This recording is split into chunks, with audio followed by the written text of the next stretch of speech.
Assalamualaikum warahmatullahi wabarakatuh. Perkenalkan, nama saya Muhammad Arfi. Saya dari kelas 10 Di sini saya akan menjelaskan tentang materi mitigasi bencana alam.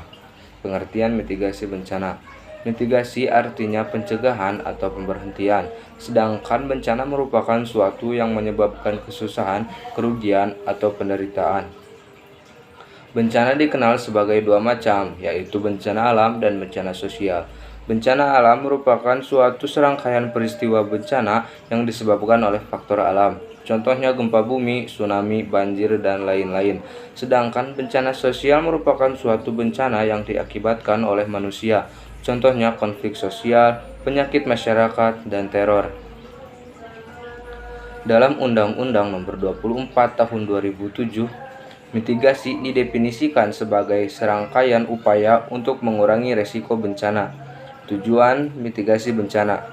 Tujuannya adalah untuk mengurangi resiko atau dampak yang ditimbulkan oleh bencana, khususnya bagi penduduk sekitar, korban jiwa, kerugian ekonomi, dan kerusakan sumber daya alam. Kebijakan dan strategi mitigasi bencana. Dalam setiap mitigasi bencana, perlu membangun resepsi yang sama bagi semua pihak, baik itu jajaran aparat, pemerintah maupun masyarakat. Manajemen mitigasi bencana. Dengan cara penguatan institusi penanganan bencana dan meningkatkan kemampuan tanggap darurat. Tahap-tahap penanggulangan bencana, yaitu serangkaian upaya meliputi kebijakan pembangunan yang beresiko timbulnya bencana. Penanggulangan bencana dapat dibagi ke dalam 3 tahap, yaitu tahap pra-bencana, tahap tanggap darurat, dan tahap pasca bencana.